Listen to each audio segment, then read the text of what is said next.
The greatest series that has ever existed on television or really, in movies or just anything ever. I just watched the ending of it. And to be honest, I don't really know how to feel. I mean, there were several moments that I thoroughly enjoyed, and it were some of the greatest moments of the series, but also there were several moments that I think I think we all know what I'm getting at here. Daenerys died in a way in which I may have been accepting of her death if it was done the right way. Or I guess I should say my way. And that's something that I'm going to try to remind myself throughout this entire video. As fans, the showrunners and the actors and every person involved with Game of Thrones doesn't owe us shit. Well, let me rephrase that. We are longtime fans of the show, and we feel as though we deserve some sort of ending that everyone can agree on. And while I may not agree with some of the major choices that were taken during the finalizing of characters arcs in the writer's room table, there were still several moments from this episode and from this series finale. Man, it's still sort of sinking in, but there are still several moments that I enjoyed, and in this video, I want to discuss those moments as well as some things you may or may not have missed. Let's begin. Now, before we get started, please slap a like on this video, as the like goal is going to be, this is the last episode of the series here that I'm reviewing. Let's shoot for a like goal of 50,000. 420.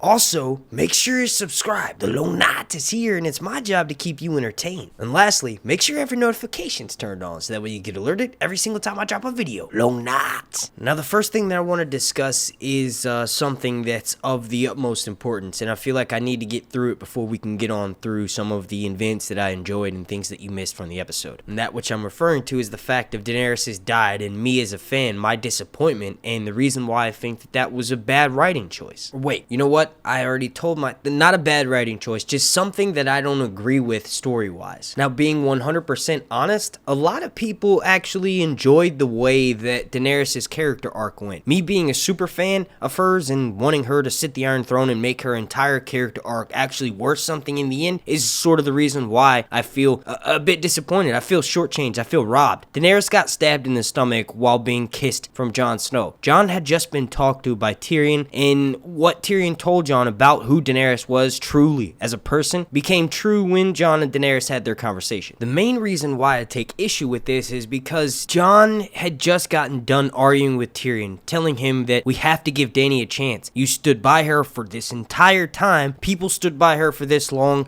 because she's got some good in her. She's not her father. Then Jon proceeds to go and have a conversation face to face with Daenerys, and then it seems as though he just chucks that whole vibe of giving her a second chance out the window. And that right there, that is the exact reason, or that's my gripe with the writing choices. And in this one in particular, I feel as though they're subverting tropes right after just creating the trope that they subverted in the first place. It doesn't make any sense. It seems as though they're making characters do things out of their nature just for spite, just so everyone can sort of keep on their toes. You can't know what's gonna happen if no one knows what they're gonna do. And then a light turned on. These characters, who we've spent such a long time with, are not the same as who they were in the beginning. They're not even the same as who they were last season. The main reason being is because they've been through so much. These last two wars, the one with Cersei for the Iron Throne and the one with the living versus the dead, has sort of put everything into perspective for them, especially for Jon Snow. He's willing to trade his love for death, and that's one of the things that you may or may not have missed. Most likely you didn't, but when Tyrion tells Jon in that conversation that basically you have to choose duty over love sometimes, this is direct foreshadowing to him stabbing Daenerys. And another thing that made it pretty obvious that this is what he was going to do is the fact that he had his sword on him. The shots of Longclaw being present in almost every single scene that Jon was in this episode was a big clue, in my opinion, to what was going to happen. And another thing that was a big foreshadowing to how Daenerys was going to be viewed as pretty much a full-on dragon in this episode was when she first emerges to give the Dothraki and the Unsullied that legendary speech. There's a shot of Drogon's wings that line up perfectly with Daenerys' body. It's letting us know that she's become full-on dragon or full-on monster and is no longer able to keep her dark impulses at bay. She embraced the fire and blood, and in my opinion, the main reason why Jon decided to stab her was when he first walked up. Before he could even get anything else, Daenerys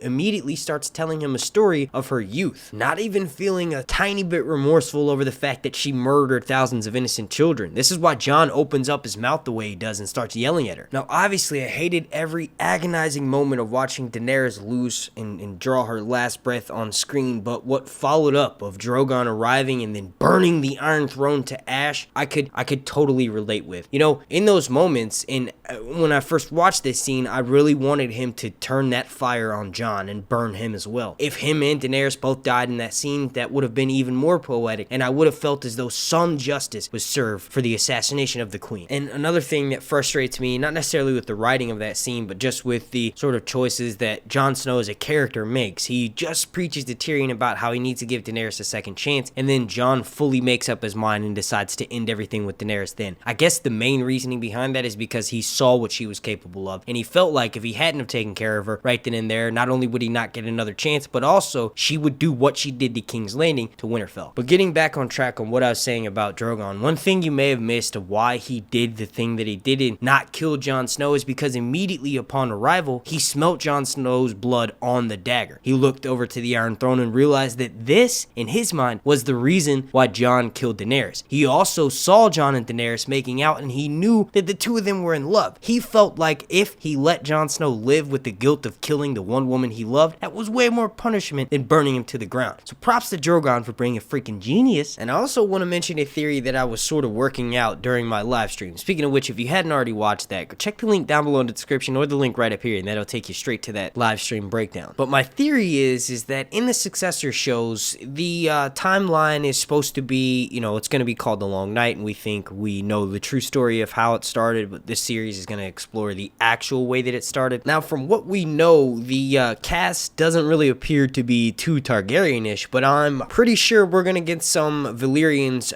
from around this time period. And what I'm getting at here is I think there may be some sort of shrine in the Temple of R'hllor in Volantis that will maybe be explored in one of the successor shows. If that's the case, then, you know, we could sort of get it confirmed that Melisandre and Thoros weren't the only ones who could resurrect the dead, and that other red priests and priestesses have done it before. Then maybe what Drogon did was immediately fly Daenerys over to Essos, and more specifically into Volantis, and drop her at the Temple of R'hllor. We do know that dragons are way more intelligent than humans in this series, and he has been exploring the ancient ruins of Valyria for a while. If there's a way to bring back Daenerys, I'm pretty sure he'd be the one to figure it out, and maybe, just maybe, there'll be a spin-off or a movie where Daenerys comes back and destroys all of the Seven Kingdoms with Drogon and maybe some of his children. Alright, perhaps the tinfoil is a little bit too strong on that one, but one more thing I want to mention before getting on to more easily missed things was, no matter what your issues or what my issues may be with the final season of the television series, they set out to do something, and they actually completed that rather successfully. They adapted the unadaptable, and they turned what is arguably the greatest fantasy series of all time into the greatest television series of all time. The task that the two of these individuals took on was pretty daunting, and they did a pretty bang up job of wrapping things up and bringing this journey full circle. Like, obviously, my least favorite moment of the entirety of the series was the moment when Daenerys died, but the only reason why that scene made me feel anything was because of how well of a job they've told this story so far, and how amazing of a job Emilia Clarke has done acting and playing that role. The few mistakes they made along the way, or in my mind, the differences in idea of where the story was going that I have in my head versus what we actually got on screen, outweigh how well and how awesome of a job they've done. And that's two good things that could come up with that. If you didn't like the show and you don't want Dan and Dave anywhere near it, well then they can't ruin the show anymore because it's over. And also, if you did enjoy the show and you most likely enjoyed the earlier seasons, you now get to watch those, rewatch those all the way without having to wait an entire year to find out how the story finally ends. And also, this means I get to write as much Daenerys and Drogon fanfiction as I want to without it actually ever being contested. Now, usually this is the point in the video where I spend like the next 5 to 6 minutes sort of predicting what will happen in the next episode, but this is the end.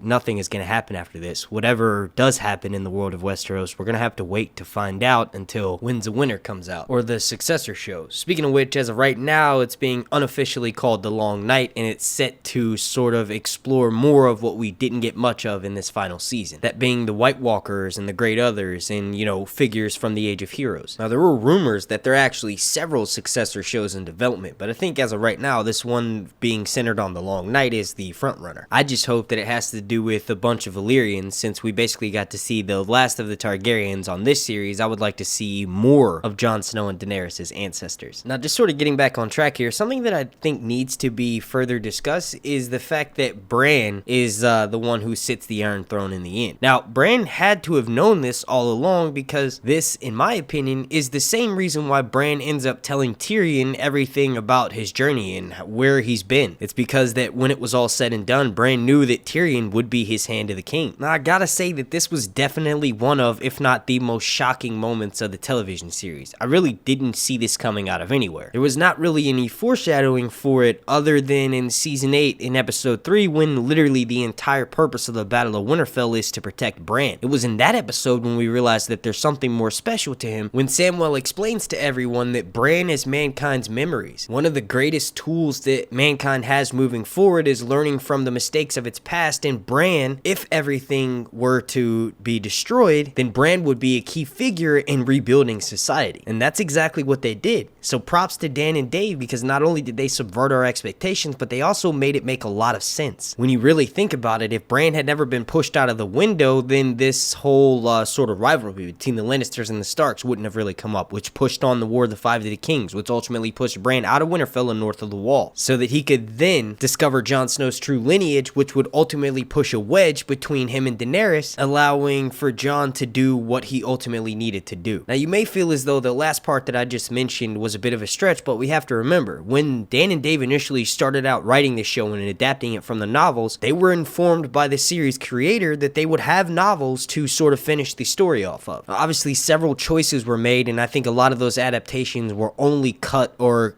went down a certain way because it was being adapted for television. But in the beginning, that's, in my opinion, why it feels like such a grand story that's going to have such a grand ending. It's because initially, when starting out to tell this story, it would have had a grand ending, but they've sort of just had to wing it. Now, overall, Bran becoming the king is actually the sweetest part of the sweet ending. We know that Bran is going to be able to lead the Seven Kingdoms down the right path, and the fact that he seems so emotionless throughout this whole season and actually told several characters that he doesn't really want anything is what's going to make him the greatest king the Seven Kingdoms have ever seen. Sometimes, just like we've seen in the real world, emotions can skew politics and make individuals or humans do certain things that they wouldn't normally done had their emotions not have gotten the better of them. Well, Bran has no emotions and therefore will be the greatest king the kingdoms have ever seen. Okay, maybe not better than Jaehaerys or Aegon the First, but still a pretty damn good king. I do sort of have a question with one of like his lines that he just sort of mentions all casual, like is he says that maybe I'll be able to find Drogon. That doesn't really make sense because it isn't brought up again. I don't know. I guess they're just sort of hinting at the fact that the dragons are still alive, and that's also part of the sweet ending. But the fact that it was said that Drogon went east sort of leads me into that theory that I mentioned earlier, which was maybe Drogon flew Daenerys to the Temple of R'hllor to get resurrected, and maybe in a few years she's gonna come back and kill everything, fire and blood. But all joking aside, Bran becoming the ruler of the Seven Kingdoms and the winner of the Game of Thrones is the best choice that they made story-wise for this television series. Well, one of the best. I mean, we can all say that we never saw a Stark sitting the Iron Throne in the end, aside from Jon. And also, it's been a pretty popular theory of mine that I came up with last season, and that was that maybe this whole thing ends in a democracy. Well, that's exactly what they did. Not only will Bran be the sitting king for a time, but he can't really have any children, and his offspring wouldn't naturally be elected. They decided that they will all choose the next ruler of the Seven Kingdoms, which in my opinion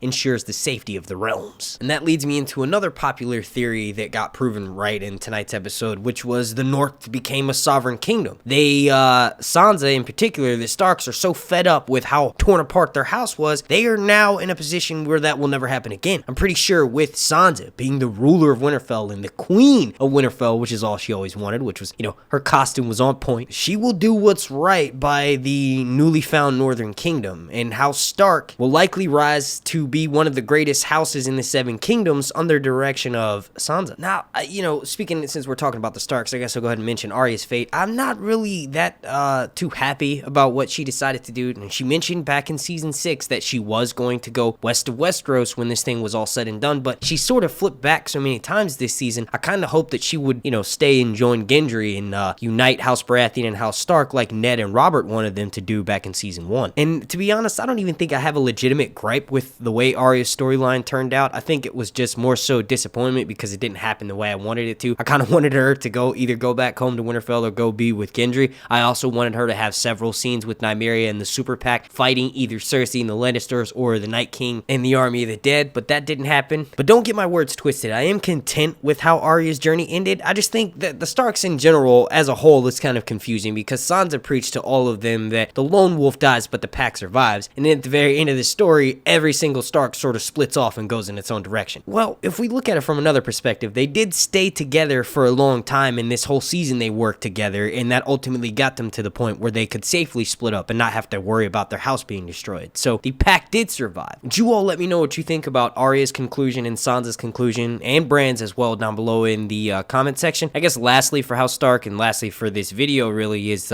Jon Snow. I saw a lot of people really confused about what was actually happening, and upon my first viewing I was as well, until I realized that Jon became the king beyond the wall. When he left with the wildlings, he wasn't just leaving to sort of go on a ranging mission. Every single one of the wildlings went with him, and I feel like he was leading them to a new place to live. That's funny. There's almost a Stark ruling in every direction. Jon in the true north of the wall, Sansa in the north, Winterfell, Arya to the west, which she left with a bunch of Stark bannerman ships, and then Bran to the south. Now, the last thing that I want to quickly discuss for this video is something that I've already briefly touched on, so I won't spend too much time on, and that's Daenerys. In her death, and as painful as it was for me to watch on screen, and it's funny, if you did watch that live stream, you could see I almost broke down into tears at the very beginning of it, and at several moments throughout, but the one thing that she wanted to do, break the wheel, she successfully completed in her death. Tyrion puts it the best way. When he's giving that speech to everyone about how Bran should be the king, he tells Grey Worm that Daenerys wanted to destroy the wheel, and the way they can do it after her death and to keep her memory alive is by electing a leader. The one thing that terrorized the Seven Kingdoms was lineage, and now that they are destroying that, so to speak, by putting a democracy of sorts in the works, then that means Daenerys' journey wasn't pointless and she can actually rest in peace. Now, you all let me know down below in the comment section what your biggest gripes with this episode were. With this being the last episode of the series, I plan on making probably like 100 videos on the subject. If there's something you feel I missed in this video, then please believe me that it will likely be covered in one of my up and coming videos. And with that being said, alright, I want to thank you all so much for watching. If you could please slap a like on this video, as the like goal is going to be an insane number of 50,420. Also, make sure you're subscribed and then turn your notifications on, as it's my job to keep you entertained throughout this long night. Super special shout out to every single person watching this video, and a super special thank you to every single member of my Patreon family over on patreon.com/SirHuntsReviews. I want to thank you all again so much for watching. My name's Mark, and this has been Sir Hunts Reviews.